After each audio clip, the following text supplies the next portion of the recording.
Et oui, allez, on parle d'histoire, de recherche et d'histoire de la recherche ce matin avec ce livre hommage en quelque sorte que publient les éditions Ibis Rouge. Ça s'appelle Penser les identités culturelles et les dynamiques sociopolitiques dans les pays du plateau des Guyanes autour de l'historien Serge Mamlam Fouque.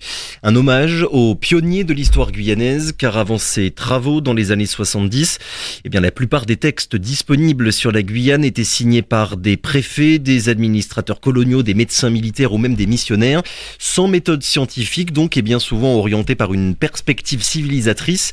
Le travail de Serge Mamlam Fouque aura donc ouvert des nouvelles pistes de recherche mais aussi inspiré plusieurs générations de chercheurs guyanais dont les deux co-auteurs de ce livre, Isabelle Ider-Krivski et Jean Moumou, notre invité de ce matin. Bonjour Jean Moumou. Bonjour, monsieur Amit. Et merci beaucoup d'avoir accepté notre invitation. Vous êtes historien, docteur en histoire et civilisation, professeur à l'Université de Guyane et vous faites partie donc de ces 25 auteurs qui ont participé à l'écriture de ce livre.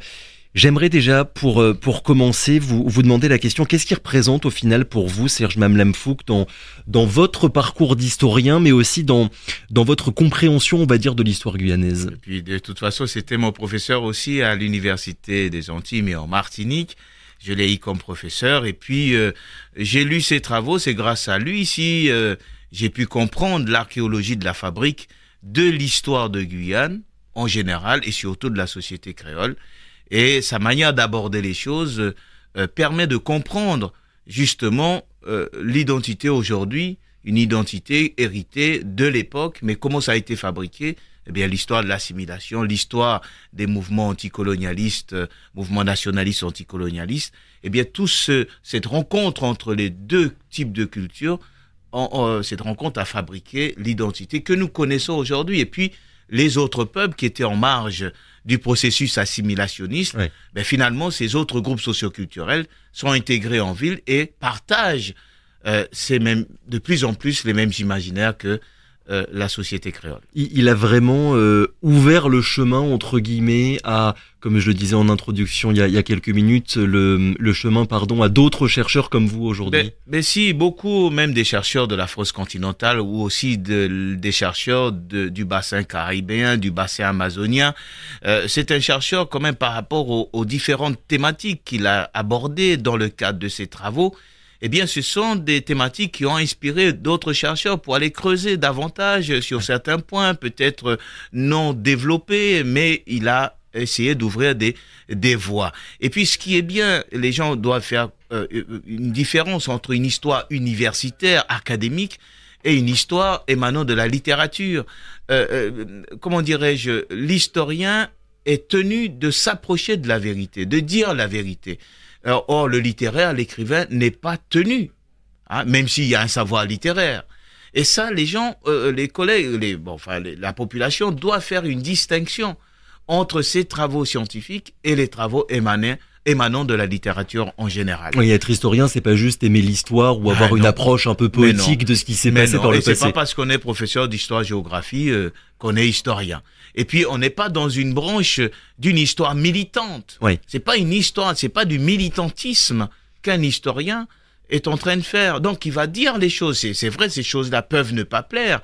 Comme ce que Serge Mamlam Fouque a écrit, beaucoup n'apprécient pas, beaucoup apprécient, mais est-ce qu'ils l'ont lu également? Souvent, on critique, mais sans avoir lu. Oui. Nous avons lu Serge Mamlam Fouque, et c'est la raison pour laquelle nous avons voulu, Isabelle et moi-même, lui rendre hommage. Alors, avant ces travaux, il y avait quand même eu des chercheurs en histoire ou en anthropologie, mais ce qui change quand même avec Serge Mamlam Fouque, c'est que pour la première fois, en fait, la démarche, elle est ancrée en Guyane, elle vient pas de l'extérieur.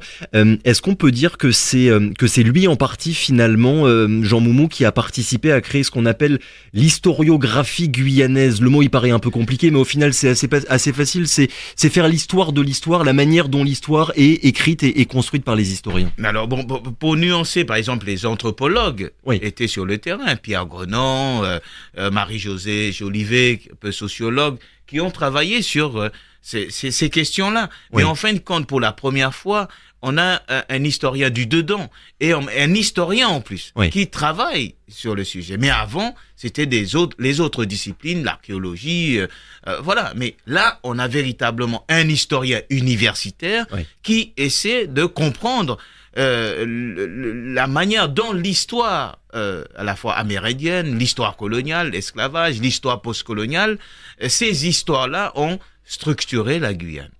C'était quoi le projet à la base pour ce livre, Jean Moumou? Qu'est-ce que vous aviez toutes et tous envie de faire, de raconter, de mettre en avant finalement? Eh bien, ce qu'on a voulu mettre en évidence, d'ailleurs le choix du titre, c'est comment les identités culturelles ont été pensées au niveau du plateau des Guyanes, quelles sont les nouvelles dynamiques sociopolitiques, et la plupart des articles essaient de surfer, si vous voulez, sur cette idée qu'on a voulu, Isabelle et moi, mettre en évidence.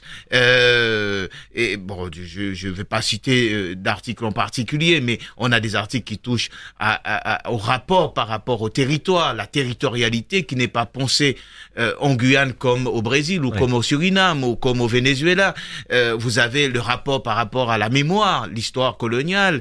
Vous avez aussi des travaux liés à l'esclavage des Amérindiens. Oui. On n'en parle pas. Ça, c'est l'article de Pierre Grenon sur l'esclavage des Amérindiens. Ben, on apprend comment ce processus les a atteints et comment finalement ça s'est arrêté. Bon, vous avez d'autres textes, énormément de textes. Par exemple, le texte de Marie Fleury, sur la rencontre entre les Maramboni et les Amérindiens Wayana. Oui.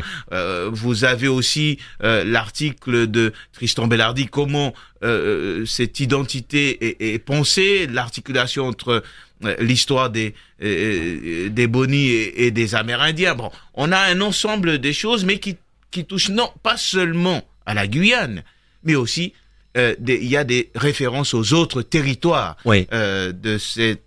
de notre région. À tout le plateau des Guyanes, et on y reviendra, et on y reviendra sur ce point-là dans quelques minutes, Jean Moumou.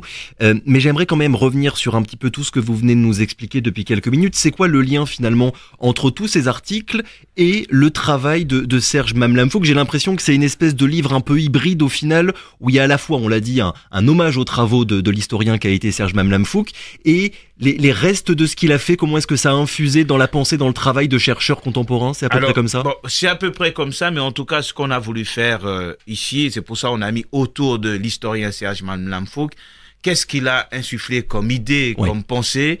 Et nous, les collègues que je remercie, 25 contributeurs, c'est beaucoup. Ont essayé de penser, de rester dans leur domaine, certes, mais tout en pensant aux grands thèmes que ce professeur a développé. Mais ce qui est intéressant, c'est comment rendre. C'était pas évident pour nous d'articuler tout ça. Mais c'est pour ça il y a un plan dans ce travail. Ça n'a pas été des textes choisis et copier-coller. Il y a une histoire qui se trouve derrière. D'ailleurs, dans ce livre, vous avez une partie qui touche aux témoignages. Les témoignages des personnes par rapport au professeur Serge Mamlamfouk. Et puis ensuite, on passe à la colonisation du territoire. Comment ce territoire a été colonisé, quels sont les grands phénomènes qui ont structuré cette histoire. Et ensuite, une partie qui traite des dynamiques mémorielle, construction identitaire et territorialité. Et puis, il y a la première partie, je disais, ça traite bien sûr des travaux et des témoignages relatifs à cet historien. Et puis, la colonne vertébrale, c'est comment ces identités, l'histoire de notre région, le plateau des Guyanes, tout le monde en parle, le bassin amazonien, mais on ne sait pas grand-chose au final. Et donc, c'est un début de comment cette histoire, comment ces identités ont été pensées, comment on devrait les penser, et quelles sont les grandes dynamiques qui l'ont structuré. D'ailleurs, puisqu'on a commencé à parler de ça, Jean Moumou, de toute la région du plateau des Guyanes, c'est quoi le regard que vous avez aujourd'hui sur l'état de la recherche comparée? Donc le fait, on va dire, de s'intéresser à plusieurs sociétés, à plusieurs territoires pour voir les points communs et les différences, au niveau de tout le plateau des Guyanes, est-ce que vous avez l'impression que les chercheurs travaillent de plus en plus ensemble qu'il y a quelques années pour mieux comprendre en fait toute la région? Alors le travail ensemble avec les chercheurs est en cours, hein, Oui. ça se fait. D'ailleurs, peut-être en juin 2026, il y aura un grand colloque sur, en gros, une histoire comparée des Guyanes, hein, parce que le gros problème ici, Monsieur Zamit, c'est que nous n'avons pas d'ouvrage de synthèse. D'accord. Nous avons des ouvrages de synthèse sur l'histoire caribéenne, sur l'histoire générale de l'Afrique, etc. Mais sur les Guyanes, rien. Comment ça se fait? Ben parce que il n'y a pas eu, parce que c'est très dur de faire l'histoire comparée. Ouais. Et peut-être on n'a pas eu des gens en mesure d'embrasser. Tout de même, il y a eu des tentatives. Par exemple, un historien surinamien, Albert Hellman, qui a écrit un ouvrage sur l'histoire écologique des Guyanes. Oui. Donc on a un petit peu. En revanche, les archéologues, les anthropologues sont beaucoup plus. Les géographes, c'était les premiers. Ce sont les premiers, les géographes, à parler d'une comparaison entre Ouais. les Guyanes. Ouais, d'avoir une entité régionale au final. Mais l'historien, non. Oui.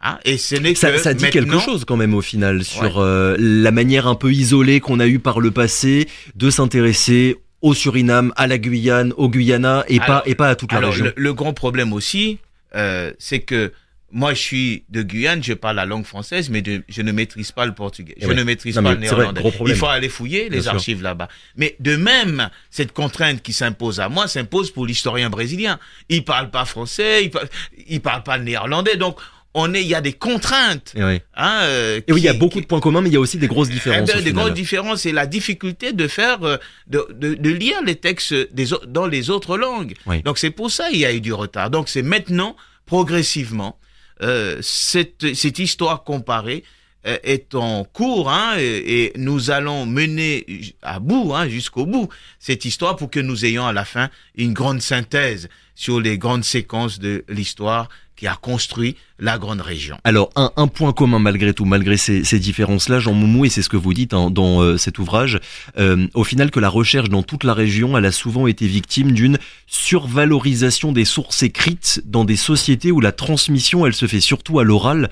Ça, pour le coup, c'est quelque chose qu'on constate à l'échelle de tout le plateau des Guyanes. Ah oui, vous m'avez lu, hein, vous avez lu effectivement. Il y a une surévaluation de l'écrit sur des sociétés dont la pratique de l'oralité est importante. Oui. Vous ne pouvez pas, messieurs amis, faire l'histoire de cette région sans convoquer le témoignage des personnes qui ont vécu ou qui ont hérité de cette histoire. Oui. Donc, certes, les sources écrites sont nécessaires, parce que des fois, en termes de date, on a besoin des sources écrites. Mais on a besoin aussi de ce que les anciens ont gardé de leur passé, à la fois du passé amérindien au Brésil, du passé amérindien au Suriname, du passé marron, du passé créole au Suriname. Bon, bref, on a besoin de tout ça.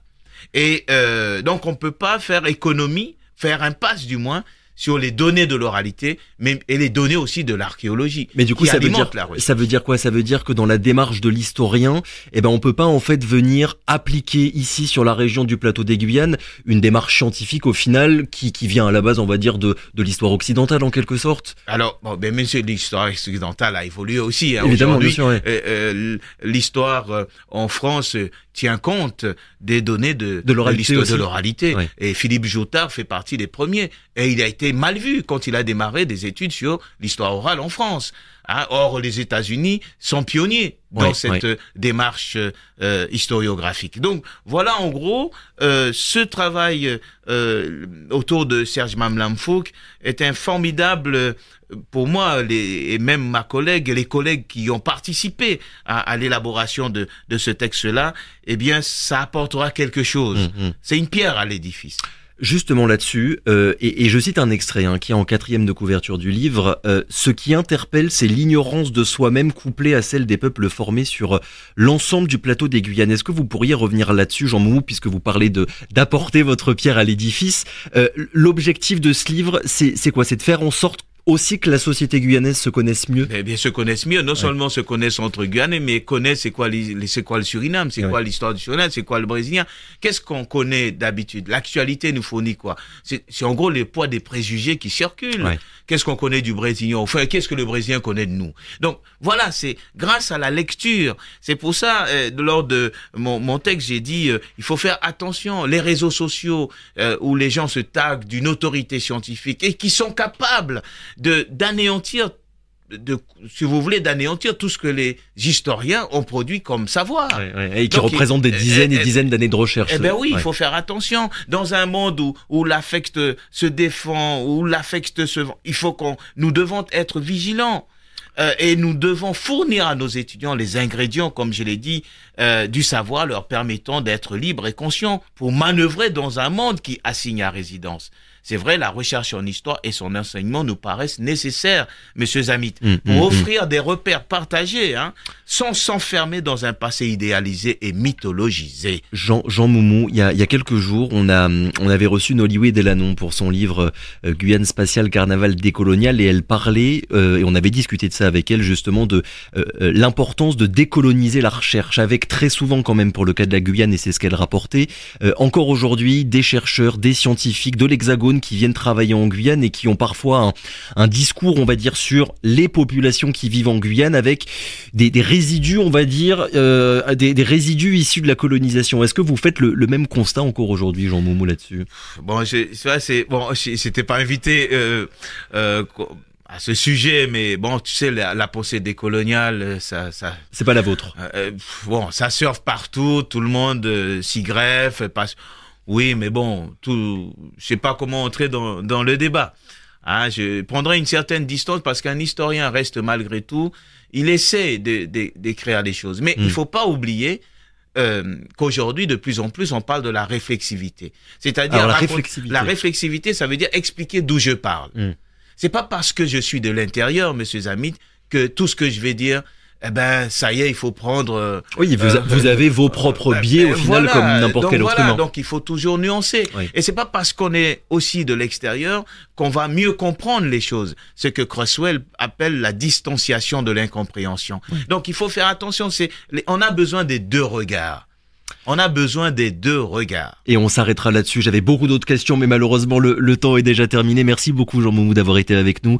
Je rappelle le titre du livre, Poncer les identités culturelles et les dynamiques sociopolitiques dans les pays du plateau des Guyanes, autour donc de l'historien Serge Mamlam Fouque. Merci encore. Merci à vous. Très bonne journée, au revoir.